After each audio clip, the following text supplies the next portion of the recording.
Posisi Anda sebagai Rektor IAIN, kampus agama Islam, tapi berada di daerah yang justru bukan mayoritas Muslim.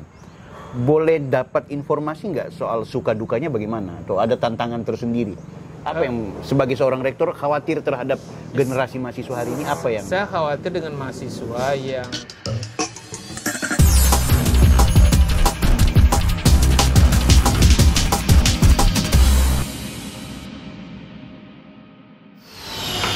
Guys, kembali bersama Bang Bill, Offside. Rektor IAIN Manado, Delmus Salim, PhD. Assalamualaikum, Pak Rektor. Waalaikumsalam.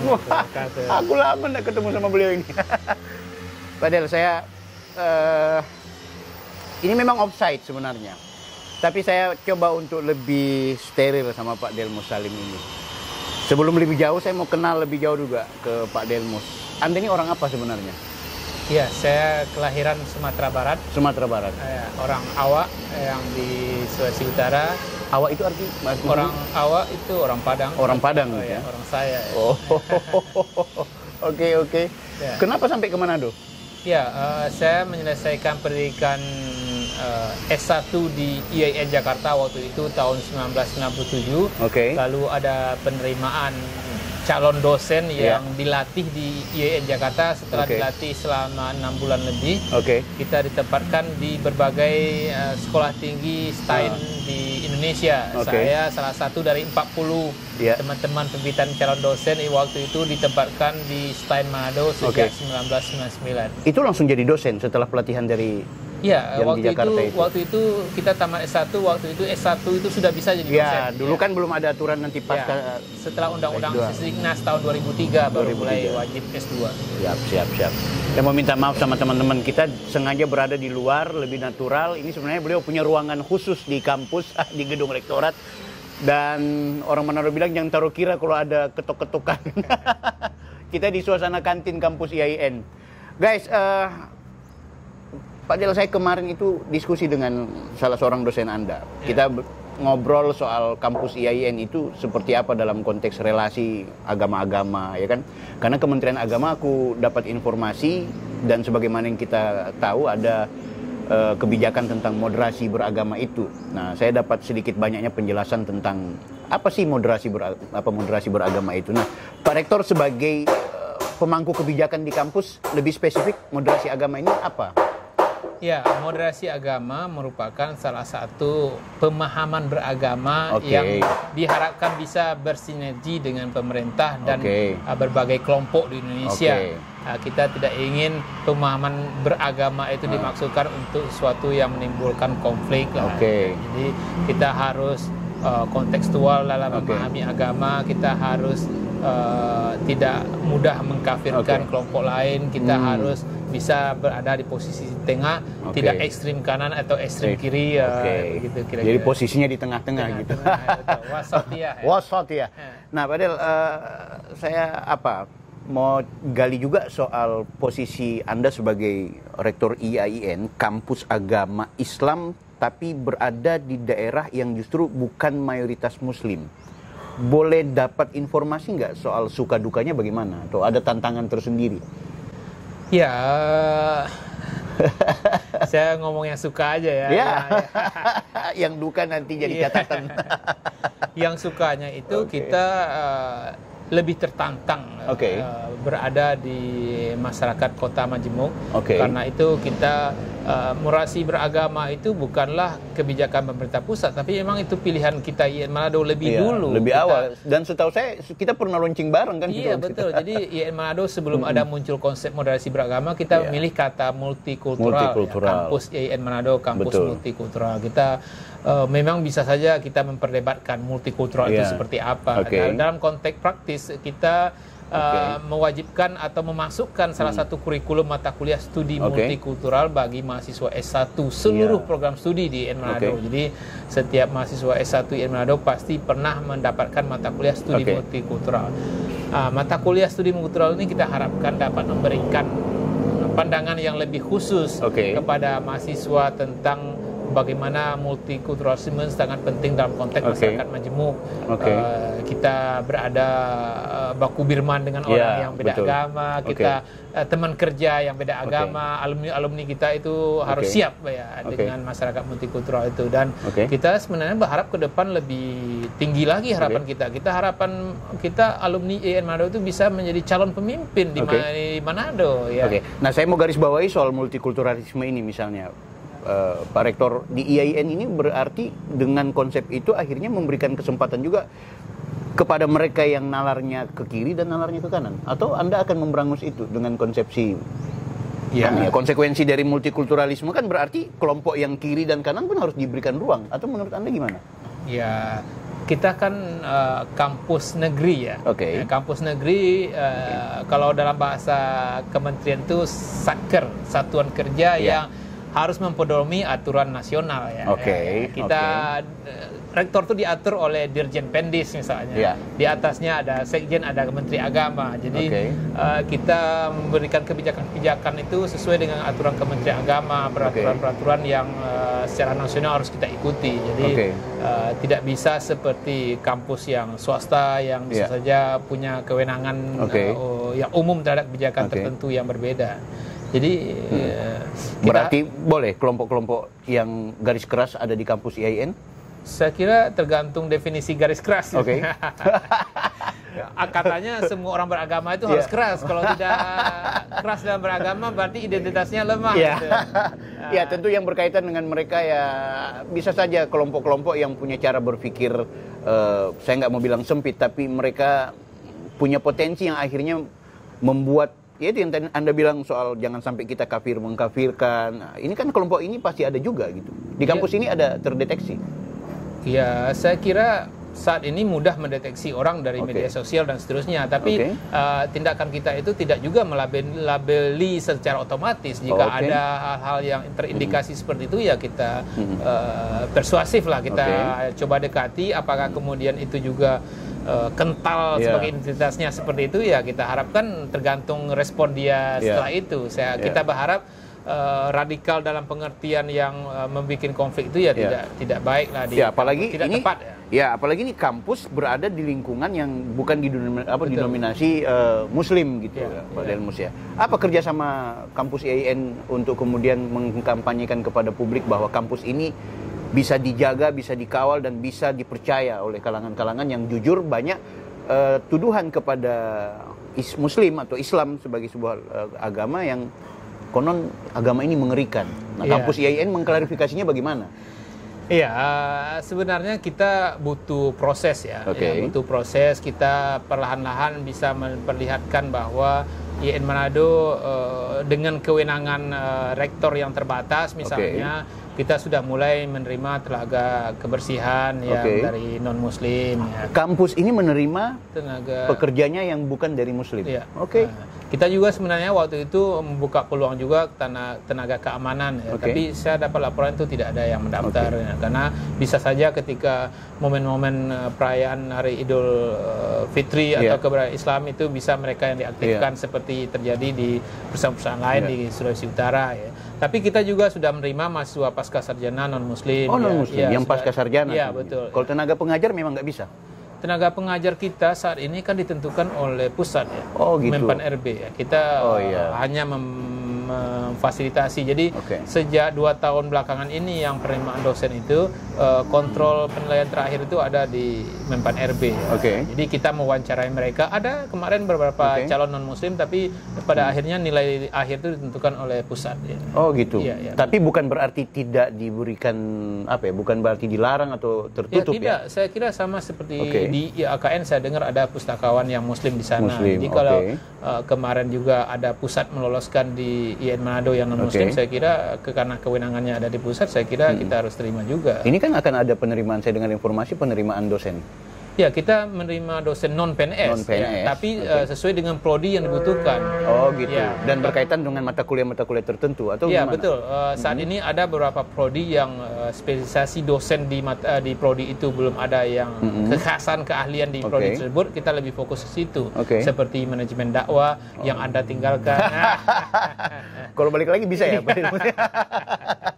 Oke, Pak Rektor, saya juga mau bicara soal ini kan lagi viral soal kontroversi Permendikbud nih, yang 30 2021 soal pencegahan dari pelecehan seksual di kampus. IAIN sudah melakukan aksi apa terkait?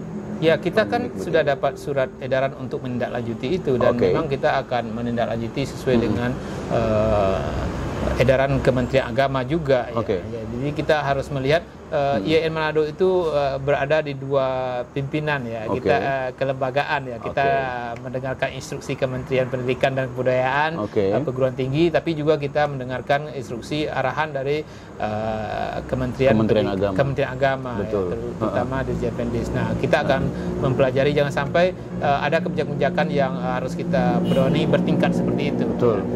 Tapi saya kira persoalan ini harus lihat dari berbagai perspektif ya. Banyak orang sangat mendukung dan itu perlu didukung juga perspektif korban.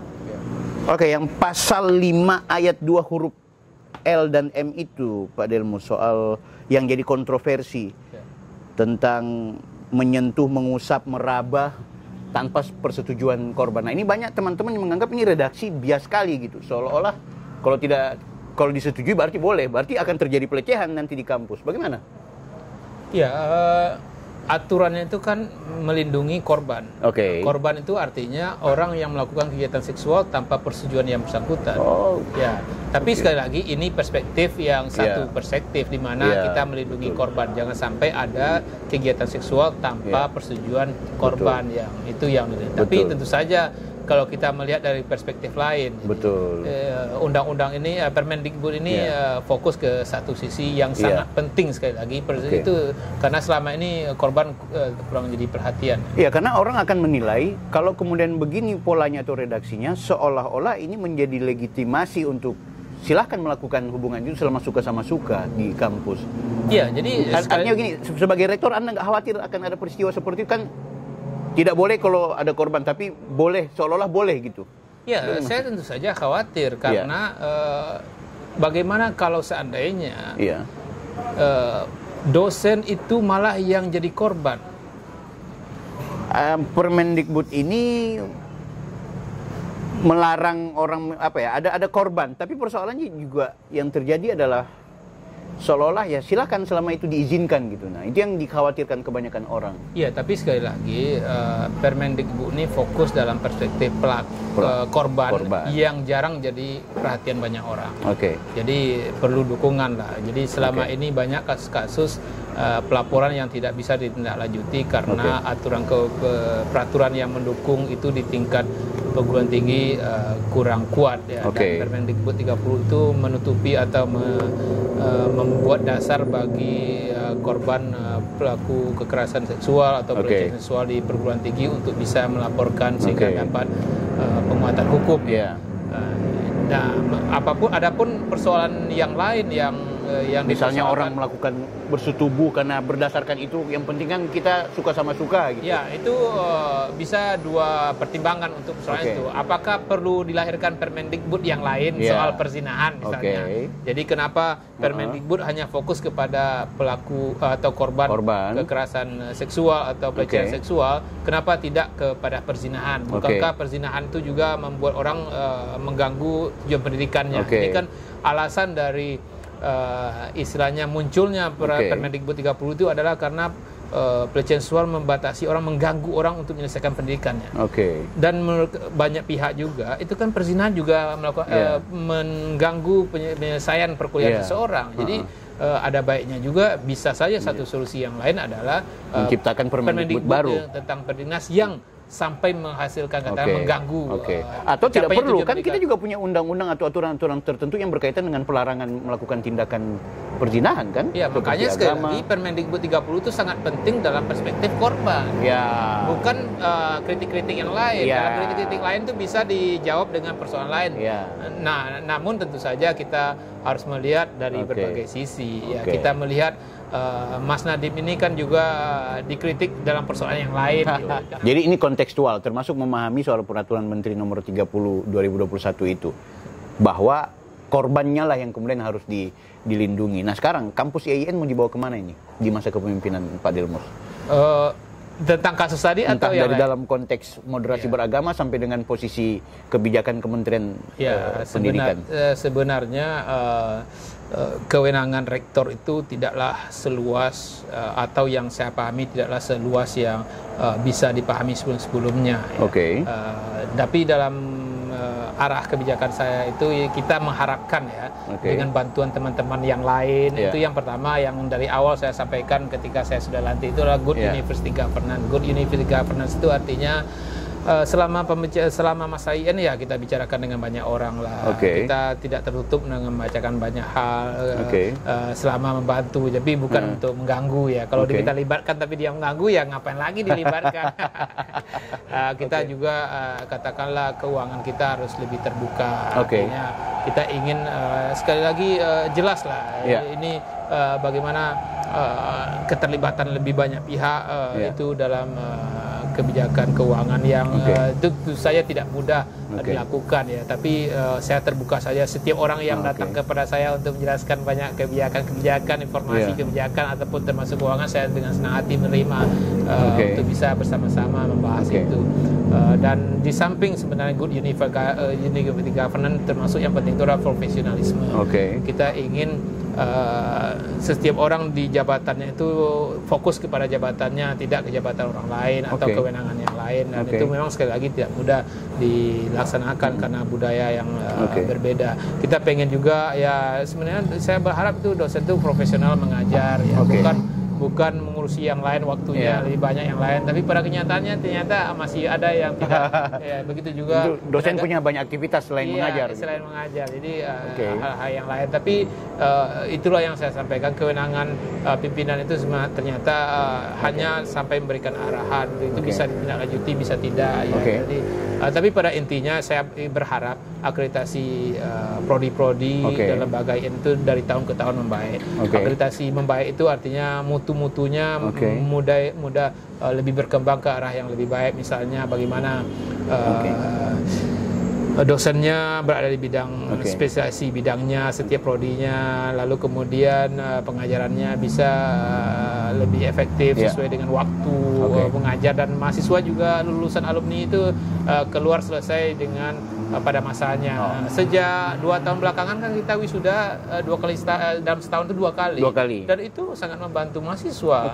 Karena mahasiswa biasanya lebih suka menyelesaikan skripsinya itu ketika akan wisuda. Nah, kalau wisuda bisa 3-4 kali 5 kali.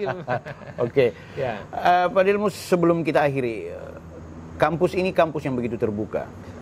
Adakah kesan di mana publik merasa khawatir kalau mengkuliahkan anaknya di kampus ini karena ini ada mungkin dosen yang dianggap kontroversial, baik dari sisi pemikiran? Bagaimana strategi Pak Delmus? Saya kira kekhawatiran itu bisa saja tidak terlalu kuat ya, karena kewenangan dosen itu sekarang tidak terlalu kuat seperti dulu ya. Jadi dosen bisa saja punya arah seperti rektor punya arah yang agak berbeda, tapi kemudian mahasiswa bisa lebih mandiri kepada arah yang mereka sukai atau mereka minati ya.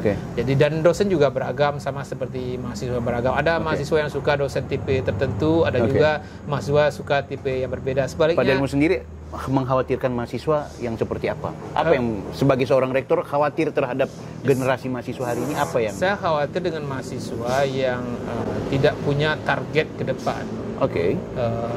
Seharusnya mahasiswa ketika kuliah di semester 1-2 itu dia sudah tahu target selesai kuliah itu dia mau jadi apa. Apa kualifikasi yang ingin dia miliki. Apa kegiatan-kegiatan yang harus dia ikuti selagi masa mahasiswa sehingga bermanfaat bagi dia setelah selesai. Dan termasuk yang selalu saya sampaikan, yang ketiga yang selalu penting menurut saya, mahasiswa laki-laki yang merokok. Nah, setiap penerimaan mahasiswa baru selalu saya sampaikan, menjadi mahasiswa bukan berarti Anda mulai merokok. Merokok itu bukanlah budaya laki-laki yang harus dimiliki laki-laki. Soal agama sekarang. Jadi intinya kita mau butuh informasi terakhir. Rektor IAIN Manado, Delmus Salim, apa pesan buat pertama mahasiswa, yang kedua buat masyarakat yang beragama? Pertama tentu saja beragama itu harus memberikan manfaat real kepada diri Anda, diri kita masing-masing. Kita mengatakan kita orang yang baik tapi kita teraniaya, tersiksa, itu berarti tidak real. Betul. Yang kedua, kita beragama yang baik itu kita berarti memberikan berkah yang baik juga bagi keluarga, setelah diri kita, keluarga, orang tua.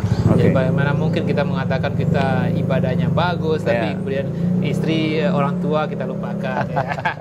Yang ketiga tentu saja kita di lembaga dan masyarakat jangan sampai kita menganggap kita beragama lalu memberikan konflik di masyarakat. Lalu menurut saya tidak sesuai dengan substansi beragama. Cerminan orang beragama itu kelihatan dengan pola hidupnya, khidmat, tidak apes, tidak membawa masalah, kan gitu seharusnya gitu. Dia pribadinya menjadi tenang, dia enak, bisa ngatur dirinya sendiri, bisa mengatur bermanfaat bagi keluarga orang terdekatnya, baru orang banyak. Nah, kalau kebanyakan ini image-nya memberikan manfaat bagi banyak orang, tapi dirinya sendiri menderita atau tidak merasakan manfaat dari keberagamaannya, termasuk keluarganya, kan kurang tepat menurut saya. Kalau orang mau kuliah di IAIN, kira-kira kalau lolos atau lulus bisa menjadi pribadi yang demikian, Pak Dianmus bisa menjamin itu? Tentu saja tidak, karena perguruan tinggi bukan satu-satunya yang membentuk karakter kepribadian seseorang. Tapi kita berharap bisa dengan waktu dengan waktu dan contoh dari beberapa dosen pejabat tenaga pendidikannya itu, insya Allah bisa. Dianmus Salim dengan segala pikirannya. Saya Bang Bill, Offside.